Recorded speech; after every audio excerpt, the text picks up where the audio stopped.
Thank you, everyone, for attending the workshop. It's a privilege for me to be here and share some of my experience with these assays and with our laboratory's work involving these tests. So with that said, I will move forward. So I'll first discuss the utility of Leukostrat PCR as an important adjunct to clinical NGS for FLT3-ITD mutation detection and present some of our National Reference Laboratory experience. With that, BioReference Laboratories, the Cancer Genomics Division, we currently process around 30,000 cases per year.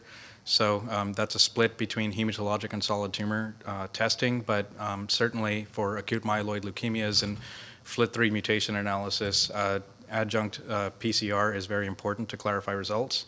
I'll also illustrate the clinical utility in the second half of LymphoTrack NGS for B-cell and T-cell malignancies, and also IGHV somatic hypermutation analysis in CLL, SLL, the most common leukemia in adults in Western countries. So with the first part on PCR as an adjunct, as you know, according to ELN and CAP, ASCO, ASH, et cetera, recommendations, FLT3 is an important gene to consider for upfront diagnostic evaluation and characterization in acute myeloid leukemias. This is critically important for not only prognostic risk stratification, but also for guidance of therapy. And so it's also a time-sensitive biomarker as well, given that midostaurin is adjunctively administered in FLT3-ITD positive or TKD mutation positive AML patients on day 8 of 7+3 induction chemotherapy. So, but not only is FLT3 relevant for AMLs, but a whole host of other genes that we're all becoming increasingly familiar with, NPM1, CEBPA,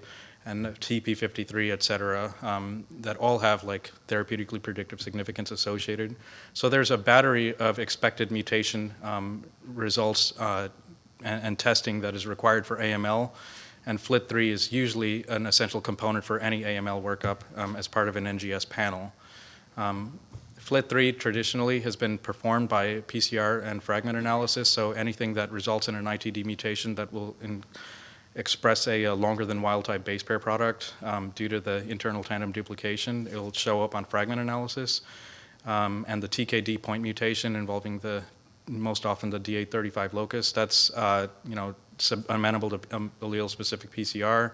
Sanger sequencing, provided that allele frequency is high enough, but now as we all are experiencing, NGS is expected to cover these abnormalities.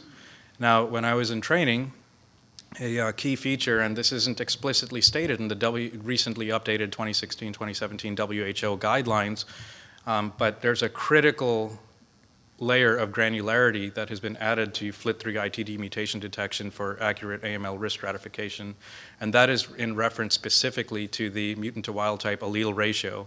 So shown here is the NCCN guidelines, and this was relatively recently updated, but when I was in training, it was expected that FLT3 plus NPM1 together, for example, specifically the FLT3-ITD mutation, that was intermediate risk, period. But now there's a critical caveat, and it is probably the main basis for why PCR becomes an important adjunct to ensure accurate risk stratification, and that specifically is in reference to the mutant to wild type allelic ratio. So cases that are NPM1 mutated together with FLT3, according to the traditional thought process, used to be intermediate risk, but now if it's allelic ratio low, less than 0.5 is the cutoff, and if you saw the recent CAP NGS proficiency samples, people actually even calculate this differently, but NGS will give you the variant allele frequency. So if you have a variant allele frequency of 33%, and you calculate it as variant allele frequency divided by 1 minus variant allele frequency, that'll give you a calculated mutant to wild type allele ratio of 0.5. 0.5 is what's included in the NCCN guidelines as the essential cutoff to define low versus high ITD. Now the problem is that if your NGS assay potentially underestimates the variant allele frequency for FLT3 ITDs because they're genomically repetitive, sometimes they induce formation of these hairpin structures that become difficult to amplify, et cetera. There's reasons why NGS may potentially underestimate the variant allele frequency and hence the mutant to wild type ratio. So if you're looking at the intermediate and favorable risk, intermediate and adverse risk patients get transplanted at clinical remission 1. Favorable risk patients typically do not undergo marrow transplantation at clinical remission 1. So the worry is that if you're NPM1 together with FLT3 ITD low and you're favorable risk, but what if your assay via NGS is underestimating the mutant to wild type allele ratio and the variant allele frequency, you might actually be intermediate risk. And so patients who are inappropriately relegated to the favorable risk category because they had an underestimated FLT3 ITD mutation and mutant to wild type allele burden, they will be inappropriately spared from transplant, which they otherwise would have needed. So it's a little confusing, but certainly it's, a potential life and death significance. And although it's a nuanced and fine point, it's a nuanced and it's fine point, but nevertheless, this additional layer of granularity for ITD high versus ITD low becomes critically important to more accurately guide AML molecular risk stratification, and that's definitely well established in the literature by now. And that is actually again, it's not explicitly in granular detail stated in the WHO, but it is in the ELN guidelines. And it was in part based on survival outcomes. And so here's Kaplan-Meier, outcomes in patients who are ITD high versus ITD low, for example. And you can see clearly there is a significant difference in survival outcomes for ITD high patients in comparison to non-ITD high patients.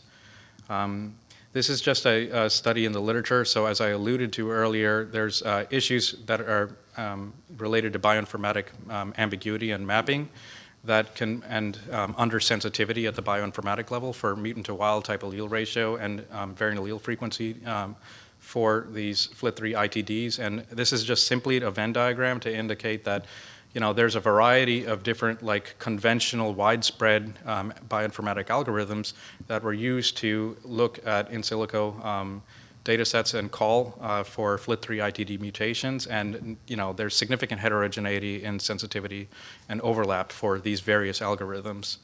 So this is really the heart of what I wanted to drive at for the first part, to say here is the IGV pileup for a case from our laboratory experience. And again, you have this bioinformatic level ambiguity and mapping for the ITD insertion. The insertions, of course, as you probably are aware, are depicted as those vertical red lines. And in this particular case, our NGS pipeline, we use a pretty standard approach. We use Novo-Align for our initial alignment. It's and other conventional algorithms, Alamute for annotation, et cetera.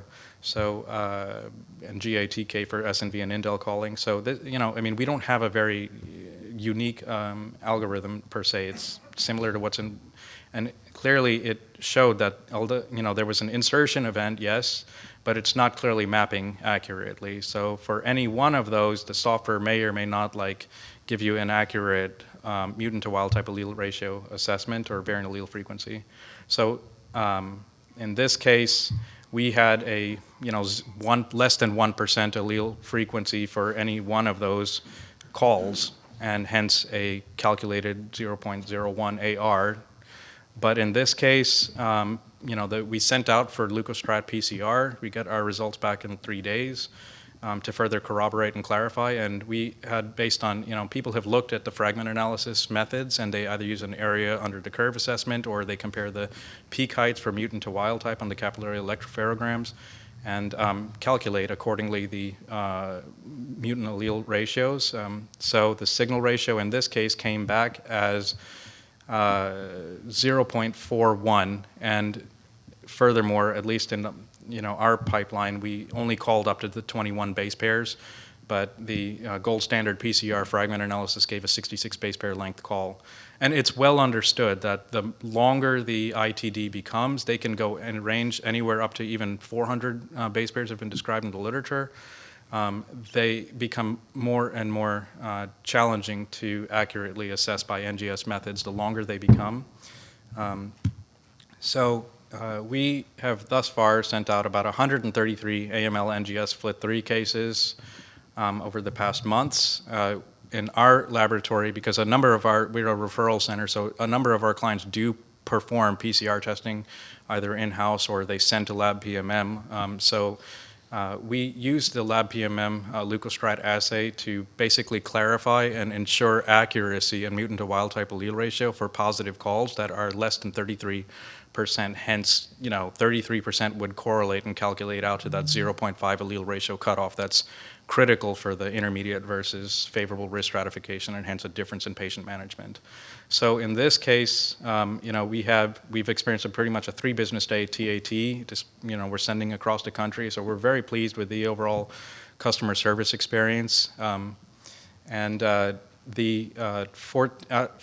our hands, in our actual experience, 14 out of 133 cases that we've sent, that's 10.5%, came back with discordant PCR allele ratios indicating greater than 0.5 mutant to wild type signal allele ratio for FLT3 ITD. In a qualitative sense, there's 100% concordance in our hands between our NGS assay and the PCR send out.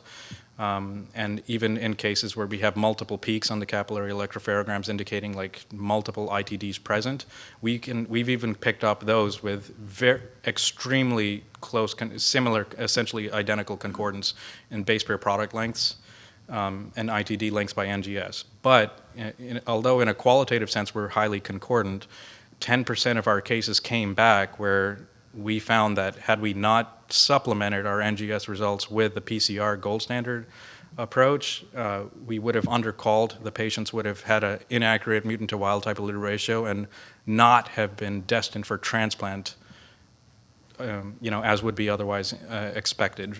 These were basically patients who were false negative and would have been relegated to favorable risk or perhaps intermediate risk if it's FLT3 alone. But if it was FLT3 together with NPM1, we would have ended up misclassifying them as favorable risk when they're actually intermediate risk, hence transplantable.